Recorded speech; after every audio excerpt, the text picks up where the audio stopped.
बिस्मिल्लाहिर्रहमानिर्रहीम अस्सलाम वालेकुम रहमतुल्लाह। पाकिस्तान इस वक्त अमली तौर पर डिफ़ॉल्ट कर चुका है। प्रैक्टिकली यानी कि डिफ़ॉल्ट कर क्या है, इसका मतलब ये है कि पाकिस्तान के पास इस वक्त बाहर देने को पैसे कोई नहीं है, इंपोर्ट्स ख़रीदने को पैसे कोई नहीं है, कर्ज़ा वापस करने को पैसे कोई नहीं है, सूद वापस करने को पैसा कोई नहीं है। तो इसका मतलब है कि मुल्क प्रैक्टिकली अब डिफ़ॉल्ट कर गया है और रिज़र्व बिल्कुल ख़त्म हो गए हैं। ये बात एजाज़ुल हक ने बड़ी दो टोक अंदाज में की है कि बस अब ऐलान होना बाकी है।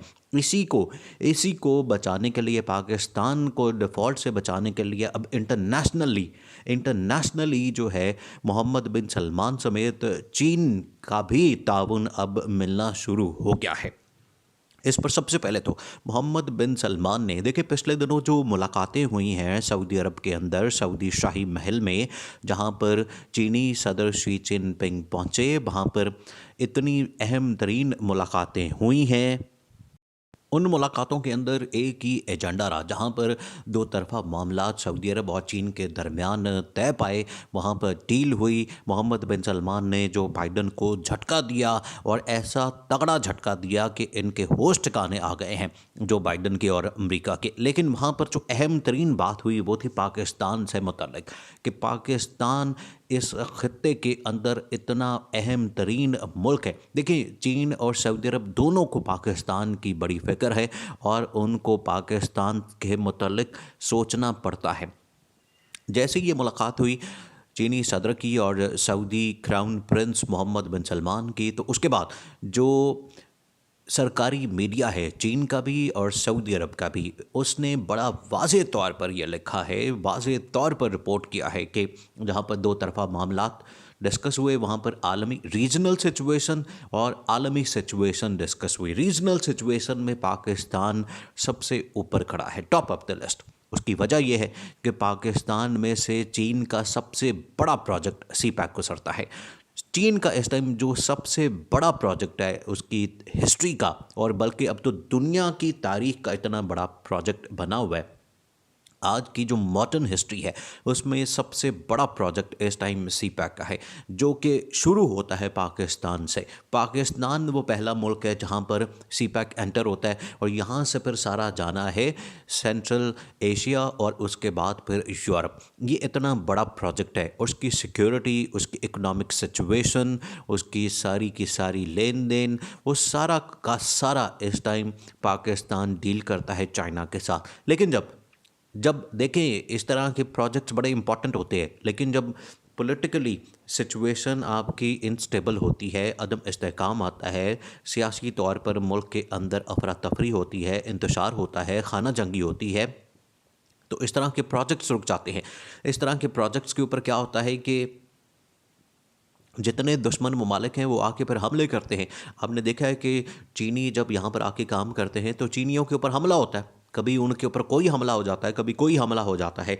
तो इस तरह से उनकी सिक्योरिटी दांव पर लग जाती है। जब इतना बड़ा प्रोजेक्ट शुरू होता है जिसकी पूरी दुनिया के अंदर गूंज होती है, पूरी दुनिया के अंदर उसका नाम होता है, तो उस प्रोजेक्ट के ऊपर क्या होता है कि दुनिया की नज़रें होती हैं, और वो उस प्रोजेक्ट को रोकने के लिए या उसके ऊपर कोई ना कोई हमला करते हैं, जैसे इंडिया करता है, जिस तरह से और दूसरे ममालिक जो इंटरनेशनल इस्टेब्लिशमेंट इसराइल या CIA, पेंटागन, अमेरिका वगैरह करते हैं। उसी तरह से पाकिस्तान के अंदर पे चीनियों के ऊपर हमले होते हैं, इस वजह से कि पाकिस्तान में जो पॉलिटिकल इंस्टेबिलिटी है वो होती है। इसी को मेक श्योर करने के लिए दो चीज़ें इस टाइम जो अहम तरीन है, एक तो पॉलिटिकल इंस्टेबिलिटी वो मसला बनी हुई है, और दूसरा जो इकोनॉमिक इस टाइम डिफ़ॉल्ट की तरफ मुल्क जा रहा है वो मसला बनी हुई है। मोहम्मद बिन सलमान ने ये तमाम मामलात डिस्कस करने के लिए बुलाना है जनरल आसिम मुनीर को। देखें, जनरल आसिम मुनीर का पाकिस्तान के अंदर आना ये सबसे बड़ी डेवलपमेंट है जो पिछले कुछ टाइम के दौरान हुई है। जो 29 नवंबर को रिटायरमेंट हुई जनरल बाजवा की, उसके बाद जनरल आसिम मुनीर ने चार्ज संभाला आर्मी चीफ के तौर पर। ये पाकिस्तान के अंदर इस टाइम सबसे बड़ी अपॉइंटमेंट और पैराडाइम शिफ्ट है, क्योंकि अब हालात जा रहे हैं आहिस्ता आहिस्ता इलेक्शन की तरफ। अब मुल्क इस टाइम डिफ़ॉल्ट के ऊपर खड़ा है, प्रैक्टिकली तो डिफ़ॉल्ट हो गया, क्योंकि पेमेंट्स, पैसे देने के लिए, पेमेंट करने के लिए पैसा बिल्कुल नहीं है, रिज़र्व बिल्कुल गिर गए हैं। तो ऐसी सूरत में अब मोहम्मद बिन सलमान का या चीन का सामने आना, ये इंटरनेशनल जो पाकिस्तान के दोस्त हैं जो इस सिचुएशन को समझते हैं कि ये तो दोनों ममालिक अपनी अपनी सूरत हाल में तो बिल्कुल ठीक हैं, वो तरक्की कर रहे हैं, प्रोग्रेस कर रहे हैं, लेकिन उनको फ़िक्र है पाकिस्तान की।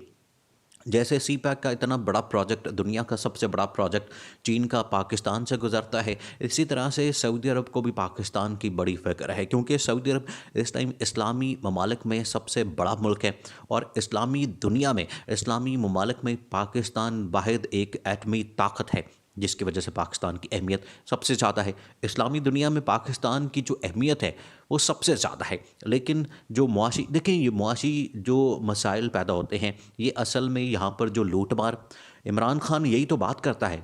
आज भी इमरान खान ने जो बात की है इंटरव्यूज़ के अंदर भी, और इमरान खान ने जो खिताब किया है उसके अंदर इमरान खान ने क्या कहा? इमरान खान ने कहा कि ये अब इनको डीलें मिल रही हैं, ये इनको अब एनआरओ मिल रहा है, और ये वापस आके करप्शन करेंगे, लूट मार करेंगे। ये करते ही ऐसे हैं, ये इमरान खान ने कहा ये करते ही ऐसे हैं। ये क्या करते हैं कि पहले लूट मार करते हैं, करप्शन करते हैं और मुल्क से भाग जाते हैं, फिर बाहर बैठ के डीलें करते हैं, वापस आते हैं, एनआरओ लेते हैं, और फिर ये वापस आ जाते हैं पावर में, और फिर वही लूट मार। तो ये इनका साइकिल, इनका जो सर्कल है, ये तोड़ना है। इमरान खान ने कहा कि इसी की वजह से तो मुल्क डिफ़ॉल्ट पे पहुंचा हुआ है। आपका मुल्क इस टाइम डिफ़ॉल्ट पे खड़ा है, तो इसको कंट्रोल करना किसकी ज़िम्मेदारी है? इमरान खान ने कहा कि ये बड़ा अहम मसला बन गया पाकिस्तान के लिए, कि पाकिस्तान डिफ़ॉल्ट में, जहाँ पर पाकिस्तान बाहर की पेमेंट्स नहीं कर पा रहा। अब सऊदी अरब कितनी इमदाद करते, चीन कितनी इमदाद करते हैं। देखिए दोनों ममालिक, यहाँ सऊदी अरब यही तो बात करता है इस मामले के ऊपर, कि पाकिस्तान को सबसे पहले अपने मामलात ठीक करने चाहिए, ऐसी सूरत हाल पैदा नहीं करनी चाहिए आपके अंदर आवाम सड़कों के ऊपर निकल आए, एहतजाज शुरू हो जाए, कभी इमरान खान निकल आए, कभी कोई निकल आए। उससे क्या होता है कि मुल्क के अंदर आपकी ना तो सरमायाकारी आती है, ना इन्वेस्टमेंट आती है, और कंपनियां यहाँ से भाग रही हैं इसी वजह से, क्योंकि मुल्क डिफ़ॉल्ट की तरफ जा रहा है। अब मोहम्मद बिन सलमान ने और चीनी सदर ने, असल में ये दोनों ममालिक हैं जिन्होंने सपोर्ट करना है। इसी वजह से जनरल आसिम मुनीर का आना और इन मुल्कों का दौरा करना सबसे ज़्यादा अहम है, सबसे ज़्यादा अहम। और जनरल आसिम मुनीर ने अब इंटरनेशनल टूर स्टार्ट करने हैं, क्योंकि पाकिस्तान के अंदर उन्होंने जो पैगाम देना था दुश्मन को, इंडिया को, मोदी को, हिंदुस्तान को, और अफ़गानिस्तान के बॉर्डर, और अब कोयटा का भी दौरा किया, कोयटा के core commander general Asif Ghafoor के साथ भी मुलाकात की, और डीजी आईएसपीआर भी नया ले आए। तो अब यहाँ के जो इंटरनल इस्टेब्लिशमेंट के मामलात वो तो ठीक कर लिए, अब इंटरनेशनली पाकिस्तान को जो डिफ़ॉल्ट से निकालना है, बेहतर करना है, और पाकिस्तान के अंदर इलेक्शन की तरफ लेकर जाना है, यही सबसे बड़ी इस टाइम ज़िम्मेदारी है। और इसी वजह से अब इंटरनेशनल ट्रैवलिंग स्टार्ट होनी है जनरल आसिम मुनीर की, और हो सकता है कि उसमें पहला दौरा सऊदी अरब का लगे और उसके बाद चीन का, क्योंकि ये अहम तरीन दौरे हैं। उसके बाद ही मुल्क के हालात कुछ बेहतर हो सकते हैं, और अगर इलेक्शन अनाउंस कर दिए जाएँ तो फिर तो मुल्क बहुत हद तक स्टेबल हो जाए।